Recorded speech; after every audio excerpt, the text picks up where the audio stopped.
Здравствуйте, это новости Татарстана, в студии Даяна Саитова. Каким событием в истории ТССР запомнится этот день? Ровно 51 год назад в Альметьевском сельском поселении было создано управление «Ямашнефть». Именно в районе села Ямаши нашли месторождение нефти. Первая скважина и легла в основу летописи управления. Новый день, новые события, и вот что сегодня в программе. Облагородить лесополосы, выполнять задачи в рамках нацпроекта и международной экспертизы из Германии. Министр уже договорился с федеральным министром Германии. Об итогах работы и целях на этот год для лесников и экологов расскажет Салават Мухаммадуллин. Становятся актерами и даже психологами для того, чтобы заполучить чужие деньги. Я им продиктовала код по наивности, естественно, и они стали манипулировать моим телефоном. Какие появились новые виды интернет- и телефонного мошенничества, и кто попался на уловки преступников уже в этом году, знает Сергей Хайдаров. Онкологический диспансер республики может получить имя известного врача-онколога. Дело Сигала живет в этих стенах. Как сегодня отметили столетие Мойши Сигала, знает Зарина Ахметова. Мониторинг ледяной обстановки на водоемах Татарстана. Идет подготовка к празднику Крещения. Соответственно, работники МЧС производят замеры толщины льда. Готов ли лед к большому скоплению людей, расскажет Ленар Геннатурин. Привести в порядок лесозащитные полосы, провести независимую экспертизу завода по термическому обезвреживанию в Казани и реализовать все планы по национальному проекту «Экология». Такие задачи от Рустама Минниханова сегодня получили экологи и лесники республики. На что еще пойдут федеральные миллиарды, посчитал Салават Мухаммадуллин. Данные с Нижнекамска по выбросам загрязнения атмосферы. Воздух под контролем цифры. Так экология выходит на новый уровень. Главный двигатель – национальный проект. На оздоровление Волги 10 миллиардов. На реконструкцию очистных в Нижнекамске почти 2 миллиарда. На чистую воду еще миллиард. Быстрее всего эффект от нацпроекта «Экология» можно увидеть на примере свалок. Мы приступаем к рекультивации свалок у села Просья Нижнекамского района площадью более 15 гектаров. Совместно с муниципальным образованием в 2019 году ликвидировано более 1600 незаконных свалок. Острее всего вопрос с мусором стоит в столице. К 2022 году заполнятся все казанские полигоны ТКО. Здесь должен прийти на помощь завод по термическому обезвреживанию мусора. Есть территория, где мы планируем строить этот комплекс. Мы должны доказать, что никаких экологических изменений не будет. Другого решения пока в мире нет. Министр уже договорился с федеральным министром Германии, чтобы они помогли нам провести международную экологическую экспертизу. А зарубежные специалисты могут взять у нас мастер-класс по сохранению лесов. В лесном хозяйстве республики нет пожаров уже 10 лет. Несмотря на это, за последние 7 лет на 430 миллионов обновлено оборудование и закуплено 150 единиц техники. Повышается лесистость, но в то же время острым остается вопрос с зарплатами. Их средний уровень в отрасли только 21 тысяча. Рустам Минниханов поставил задачу решить эту проблему. Плюс привести в порядок лесозащитные полосы у дорог. Поручая первому заместителю министра лесного хозяйства Республики Татарстан разработать предложение по учету ранее созданных защитных насаждений и механизм по осуществлению их охраны, защиты и воспроизводства для дальнейшего их внесения в руководство республики. Задачи экологов и лесников до 2024 года напрямую связаны с национальным проектом Владимира Путина «Экология». 78 лет продолжительной жизни, если мы не обеспечим хорошую воду, наличие лесного массива и вообще соблюдение всех экологических требований, конечно, это невозможно. И по экологии Татарстан в лидерах среди регионов страны. Профессионализм работников отрасли в очередной раз подтвердил тот факт, что Татарстан по итогам 2018 года попал в десятку лидеров рейтинга региона по эффективности реализации переданных полномочий. И сегодня республика подписала соглашение о сотрудничестве с федеральным оператором по обращению с отходами 1 и 2 классов. Теперь татарстанские предприятия получат доступ на специальную электронную площадку для решения вопросов с промышленными отходами. Салават Мухаммадуллин, Александр Лобанов, ТНВ, Казань. Сабинские лесоводы намерены обеспечивать республику саженцами дуба. Проект уже реализуется в семенном центре Сабинского лесхоза. С его возможностями сегодня ознакомился глава Федерального лесного агентства Сергей Наприенко. Когда в Татарстане зашумят дубовые рощи, узнала Юлия Муратова. Очень много лечебных свойств имеет. Мамадышский лесхоз рад поделиться дарами леса, а еще рукотворными изделиями: колодцы, мельницы, беседки. Сегодня в Сабинском районе лесники со всей республики. Показать свою работу и то, что мы производим, и вообще, наверное, поднимать лесное хозяйство. Основная цель. Елки тоже из совокупности древесных сделаны. Оказывается, лес не только кормит, но и одевает. Вот такие жилетки из бересты делает один из пожилых зеленодольцев. Но для женщин есть и более утонченные аксессуары. С представителем татарстанских лесхозов сегодня встретился глава Федерального лесного агентства Сергей Наприенко. Очень как среда обитания, как раз для населения в основном. Гости посетили селекционный центр. Здесь в год выращивают до 12 миллионов саженцев сосны, ели и лиственницы. Потом отсюда пересаживают по всей республике. Изменилось то, что мы уже, когда сажаем сами саженцы, то есть используем свои мечи. Меч Сабан называется. Сейчас в планах селекционного центра запустить дополнительную линию по выращиванию саженцев дуба. Всего же в республике на 50 площадках ежегодно производят почти 33 миллиона саженцев. Хочу сказать про лесной комплекс Республики Татарстан, что динамично развивается. Надо отметить, что основные параметры национального проекта, регионального проекта в рамках сохранения лесов, национальный проект экологии, все выполнены. Задача лесников — выполнить все планы в рамках национального проекта «Экология». Юлия Муратова, Ильшат Мухаметов, ТНВ, Сабинский район. Темным лесом называют сферу интернет-мошенничества те, кто пострадал от действий виртуальных преступников. Хорошо знают психологию, получают данные через Wi-Fi и могут ограбить, даже не приближаясь к жертве. Год только начался, и уже 100 случаев интернета и телефонного обмана. Сергей Хайдаров сегодня изучил все новые случаи и готов о них рассказать, чтобы вы не попадались на уловки дельцов.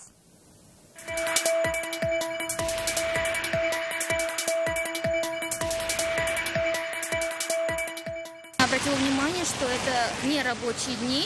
5 января Нурфие Хабибулиной пришло сообщение с 4-значным кодом на перевод 20 тысяч рублей. Затем звонок от якобы службы безопасности одного из банков с просьбой подтвердить данные. Но оказались две нестыковки, которые подвели мошенников. Был выходной, и клиентом этого банка Нурфия никогда не была. Это спасло ее деньги. Корректный разговор, поставленная речь, мужской такой голос, серьезный голос. Он говорит: вы не переживайте, мы все сделали, вам ничего не нужно.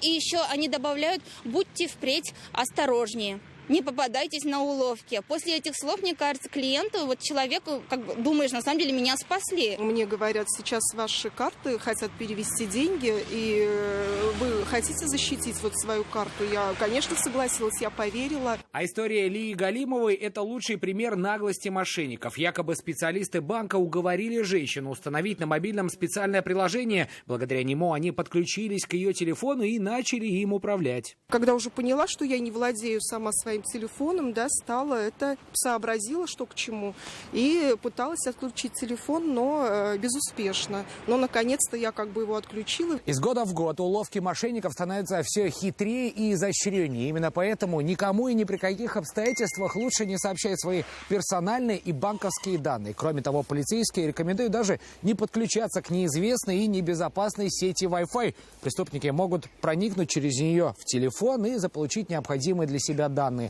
Но лучший способ на все времена – это банальное бездействие, говорят полицейские. Если вам пришло смс-сообщение с какой-то просьбой, лучше все несколько раз перепроверить.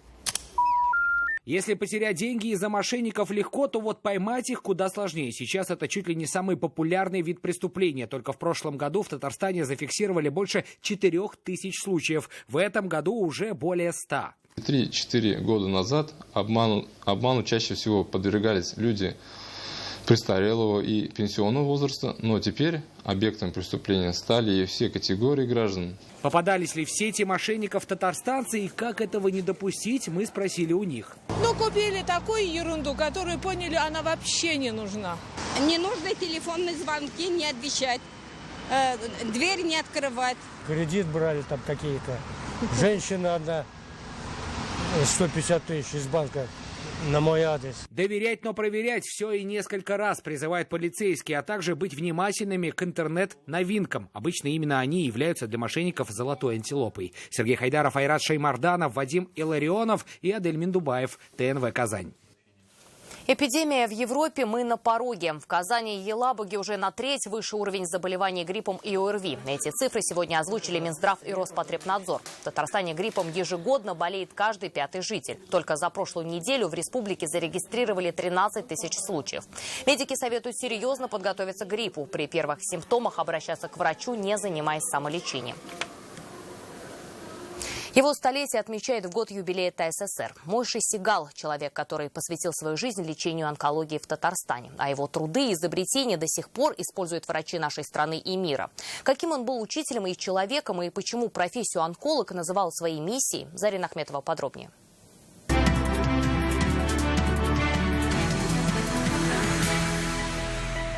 Сейчас наметились значительные успехи в деле организации противораковой борьбы в городе и республике.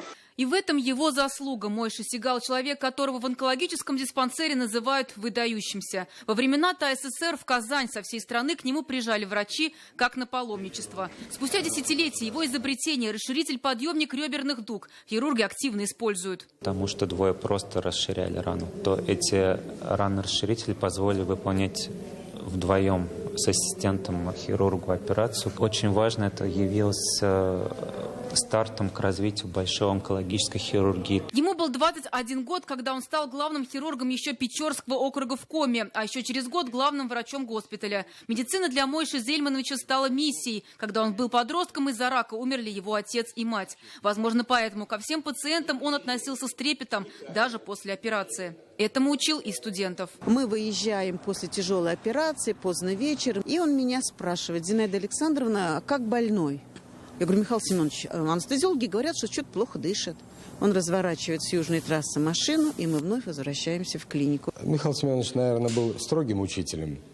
И тогда, когда что-то делалось, по его мнению, не так для пациентов и в клинике, он очень расстраивался. Он родился в Украине, но в ТССР, в Казани прошли самые яркие годы его деятельности. Мойши Сигал, или как его называли в то время, Михаил Семенович, опубликовал 9 монографий, более 200 статей, подготовил более 50 докторов и кандидатов наук. Отдыхал некоторое время, 1,5-2 часа, и дальше принимал своих учеников. Дело Сигала живет в этих стенах, живет в его учениках. В первозданном виде сохранен кабинет известного врача. Даже его личные вещи, чашка, очки, микроскоп до сих пор стоят на этом столе. Будто вот-вот он снова зайдет, сядет на кресло и продолжит работу над научными трудами. Есть ходатайство о присвоении нашему диспансеру имени профессора Сигала. Мойши Сигал работал до последнего. Вот кадры с его последней операции 2 октября 1990 года. В этот же день он пришел домой, и его не стало. Но, как поется в известной песне, теперь его голос звучит голосами его детей и учеников. Зарина Ахметова, Марат Зайдуллин, ТНВ, Казань. Герою следующего репортажа мы все можем протянуть руку помощи. Сейчас просим вас взять ручку и бумагу, чтобы успеть записать реквизиты. У Ислама Фатахова ДЦП. Для домашнего обучения ему нужны специальные парты и стул. Такие простые вещи способны сделать счастливым ребенка. Давайте поможем. Цифры, да, 15, 12. Вот. Решают примеры. Такие успехи в учебе 17-летний Ислам делает, несмотря на ограничения по здоровью. ДЦП у него с рождения. Ислам родился в тяжелом состоянии, но мы постоянно занимались с ним, постоянно ходили на реабилитацию, ездили в Москву на курс аминокислот. То есть и потихонечку у нас пошли улучшения. Сейчас мальчик на домашнем обучении. Заканчивает 7 класс, быстро считает, решает задачи, рисует. Но за обычной партой Исламу неудобно. Занимается с удовольствием. Но для занятий нам нужна специальная парта. Стоимость специальной парты и стула – 37 тысяч рублей. Предоставить их может благотворительный фонд исполнения мечты. Эргономичная столешница может настраиваться под определенные параметры. Также высота может расти вместе с ребенком. Стул – мечта Он позволяет занимать удобное и физиологически правильное положение ребенку. Денег на покупку парты и стула для ислама у многодетной семьи нет. Все уходит на реабилитацию подростка. Как бы не было тяжело, есть добрые сердца, как бы они до сих пор остались. Мы как бы надеемся, что люди добрые помогут. Помочь можно любой суммой. Реквизиты на экране. Напомним, благодаря нашим телезрителям удалось собрать деньги для Марата Сайдашева. Гульгена Сафина из Челнов сейчас на лечении в Греции. Теперь помощь нужна семье Фатаховых. Наталья Мезина, Игорь Романов, ТНВ, Казань. Телевидение снова победило интернет, а Яндекс.Новости обогнали телеграм-каналы. Мнение экспертов о главных итогах исследования «Медиаскоп» читайте в интернет-газете «Реальное время». Это новости Татарстана и далее в выпуске. О спорт, ты мир. Сразу после новогодних праздников это к вам. В Татарстане подвели итоги спортивной жизни республики. Каковы успехи, какие задачи стоят на ближайшее будущее? Узнал Рамиль Шайдулин. Мониторинг ледяной обстановки на водоемах Татарстана. Идет подготовка к празднику Крещения. Соответственно, работники МЧС производят замеры толщины льда. Готов ли лед к большому скоплению людей, расскажет Ленар Геннатуллин. В Татарстане готовятся к первым в истории играм стран СНГ и готовят спортсменов к Олимпиаде в Токио. О планах на будущее и успехах сегодня рассказали на коллегии Минспорта Республики. Так, больше чем на 80 тысяч стало больше татарстанцев, активно занимающихся спортом. Но больше 100 спортивных объектов требуют капремонта. Важно не только толкнуть снаряд, но и попасть в цель. И если для маленьких шайб Анастасии Сушковой хватает и пластиковой дорожки, то настоящему керлингу, признается спортсменка, нужен хороший лед. А мы занимаемся на хоккейной коробке. А там, даже если волос попадет под камень, уже траектория меняется. Поэтому у нас там борозды от хоккеистов. К тому же большинство хоккейных площадок нуждаются в замене. Об этом стало известно на коллегии Минспорта. Сегодня расширенное заседание с участием министра спорта России. Первый мой визит, который состоялся в регионах сразу после новогодних праздников, это к вам. В Татарстане успешно функционирует больше 11 тысяч спортивных объектов. Из тех, что были введены в последнее время, лыжные базы, начали строить футбольные манежи, в планах мини-манежи в районах. Мы видим те результаты, которые есть. 1,5 миллиона человек занимается спортом. Задача довести до 2 миллионов. Но если занимающихся все больше, то меньше тех, кто работает в этой стезе. В районах текучка кадров. За год сменилось 21 руководитель в 16 муниципальных образованиях. В плане крупных событий все было куда лучше. Успешно прошли хоккейные, волейбольные чемпионаты, первенство по плаванию. Радовали в хоккее хоккеисты сегодня здесь же главная футбольная команда, рядом лидеры триатлона. Словом, все ярчайшие представители видов спорта, которые активно развиваются в республике. На подмогу им мобильные приложения. В этом году команда из Татарстана разработала сервис, помогающий каждому найти площадку для занятий спортом. Например, если тебе не хватает людей для игры в футбол, если тебе не с кем пойти в тренажерный зал, ты можешь через приложение рассказать об этом другим пользователям и, соответственно, найти партнеров. Уже сейчас количество занимающихся с физической культурой спорта порядка 49%. Это выше, чем в других регионах, потому что системно подходит к развитию спорта. Плюсом и крупные спортивные события. Впереди Всероссийский фестиваль экстремальных видов спорта и соревнования стран СНГ.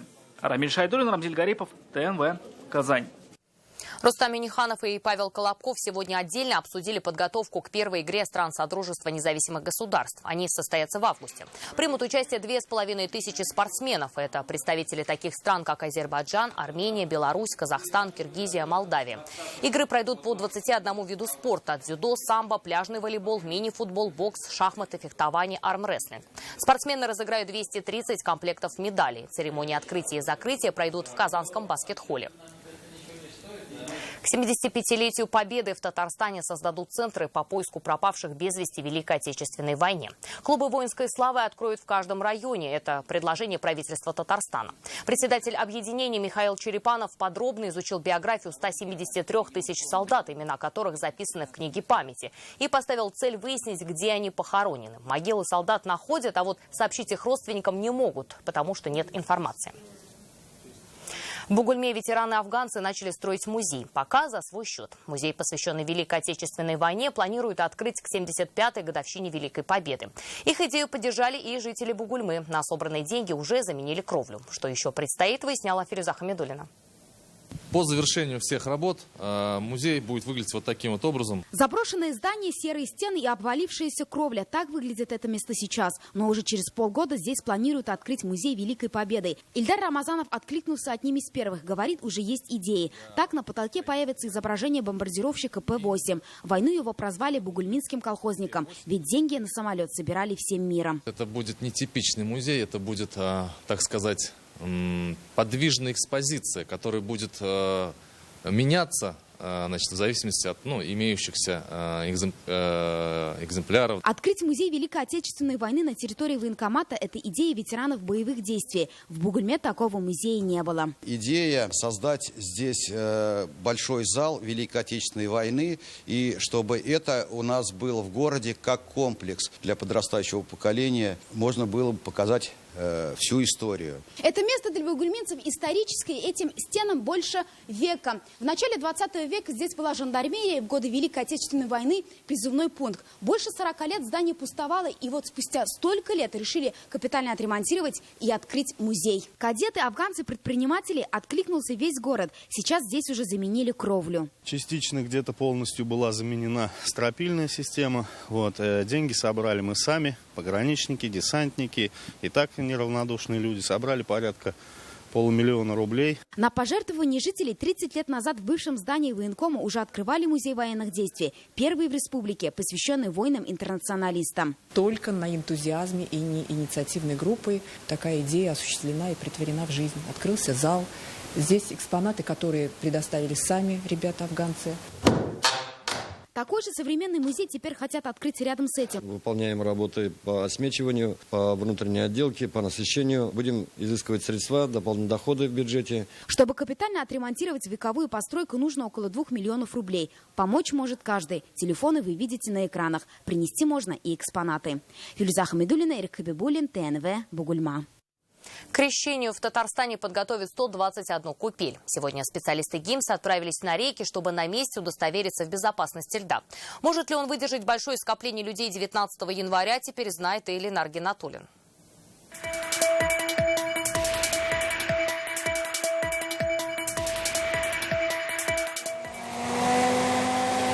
С раннего утра сотрудники ГИМС уже на льду, но сегодня их внимание приковано вовсе не к рыбакам. Проверяют места для крещенских купаний.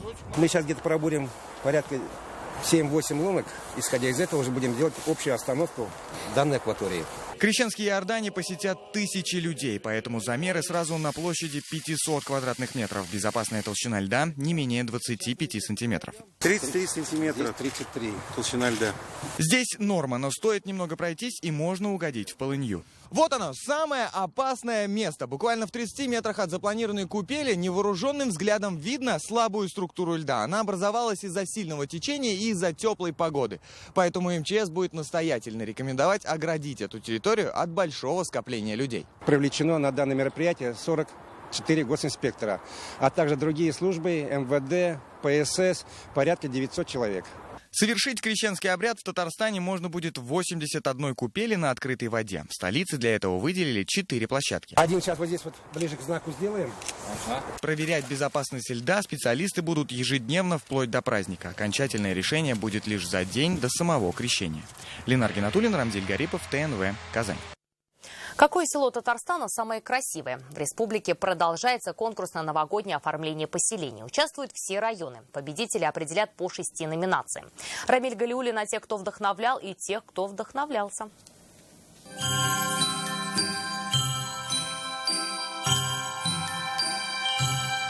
Платье у этой елки пышное и искрящееся, и неспроста, ведь возвышается новогодняя красавица на берегу Камы, в поселке Красный Ключ. Далеко не каждый город республики может похвастаться такой красотой. Нравится, оригинально, красное.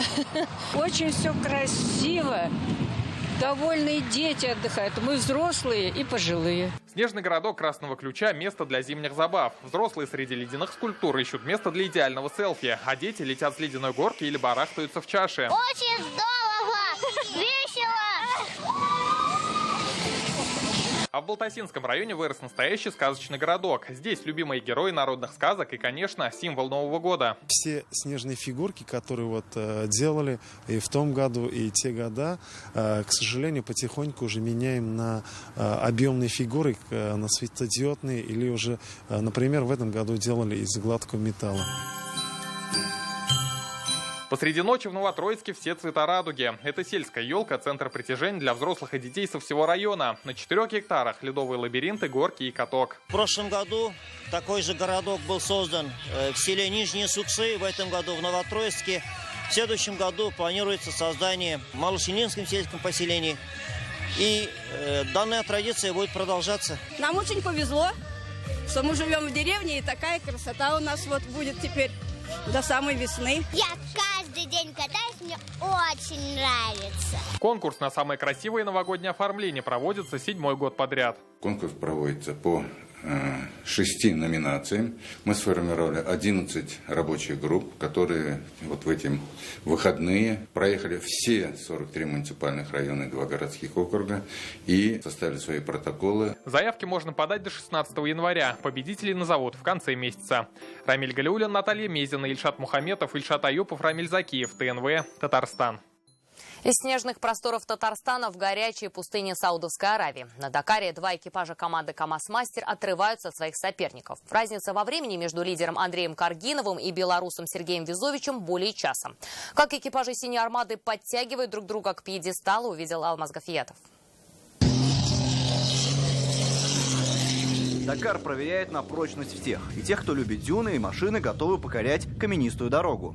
На 8-м этапе участникам предложили 40-километровый ровный путь, где получилось выжать педаль газа на максимум. В целом все слажено, взаимопонимание хорошее. Несмотря на то, что сегодня такой скоростной был спецучасток, была и навигация, то есть и штурману пришлось поработать хорошо. И вот такие дни, как правило, больше достается даже механику. Белорусы дышат в спину, камазовцы пока недосягаемы. Главный конкурент наших в борьбе за пьедестал Сергей Вязович надеется на оставшиеся этапы. Мы сегодня не ожидали, нам каждый день говорят, что мягкие дюны, очень мягко, заправляйте много топлива. Мы каждый день заправляемся, оно не кончается, и мягкого песка тоже нету. Лучшим на этапе уже в 4-й раз в Саудовской Аравии стал экипаж Андрея Каргинова. 4 часа 24 минуты и 58 секунд. Почти 6 минут ему проиграл Антон Шибалов. Единственное, в начале к нам все-таки подъехал Алиш Лапрайс, видели его достаточно близко, он даже, мне кажется, был намерен нас объехать, но мы из-за того, что джипы нам немножко пылили, немножко потеряли темп, но потом его темп этот восстановили и спокойно поехали уже вместе с ребятами. Все 3 КамАЗа, в принципе, ехали сегодня достаточно ровно. Далее гонщикам предстоит отправиться на северо-восток Аравийского полуострова. Пилоты впервые заедут в пустыню Руб-эль-Хали. Алмаз Гафиятов, ТНВ, Саудовская Аравия.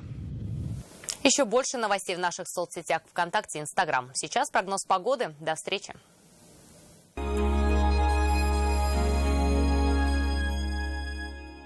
Новые стандарты жизни в жилом комплексе «Солнечный город Супер». Звони, телефон в Казани 222 5333. Весь январь в автоцентре «Марка» новый «Датсун» по цене прошлого года от 370 тысяч рублей. Подарки продолжаются. Подробнее 4 пятерки, 3 семерки. Димаш Кудайберген. Грандиозный сольный концерт в Казани. Татнефть-Арена 20 февраля. Мы вместе делаем радио. Ты выбираешь лучшую музыку. Ты выбираешь новости онлайн. Спасибо за твой выбор. Волга-радиосы. Мы первые в Татарстане.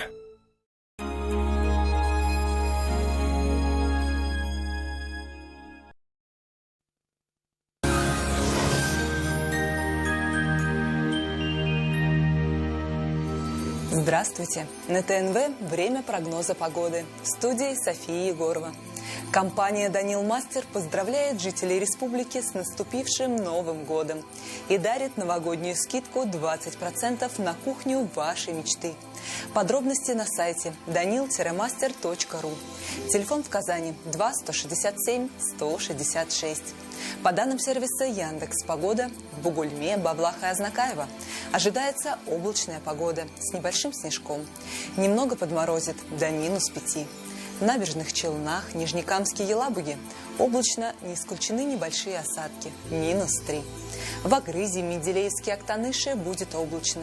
Местами небольшой снег также -3. В Арске, Кукмаре, Балтаси облачно, местами возможен снег. Днем 2-3 градуса ниже 0. В Болгаре, Дрожжином, Буинске пасмурно, небольшой снег, днем -2. В Альметьевске, Чистополе и Мамадыше облачно, не исключен снег. Дневные температуры достигнут отметки -3 градусов. Спонсор показа – федеральная сеть медицинских центров «Доктор Ост». Лечение самых сложных заболеваний позвоночника и суставов без боли и хирургического вмешательства. За 10 лет в 10 городах России врачами клиники отменено более 10 тысяч операций. Когда сустав болит невыносимо и отказывается работать как прежде, остается заменить его на протез. Доктор Ост предлагает иные, современные решения. Ударно-волновую терапию и плазмолифтинг. Инновационные технологии способны помочь пациентам любого возраста с проблемами суставов любой сложности. Не просто уменьшить боль, а спасти родной сустав. Без операции и без протеза. Поспешите в Доктор Ост. В предстоящие сутки в столице Татарстана ожидается облачная погода. В первой половине дня возможен небольшой снег. Днем 1-3 градуса ниже 0. К вечеру подморозит до -5. Ветер западный, умеренный до сильного, до 5 метров в секунду. Атмосферное давление повысится и составит 762 миллиметра ртутного столба. Влажность воздуха высокая, 90%. Магнитное поле Земли спокойное. На дорогах гололедица. Будьте внимательны. На этом наш выпуск завершен. До свидания.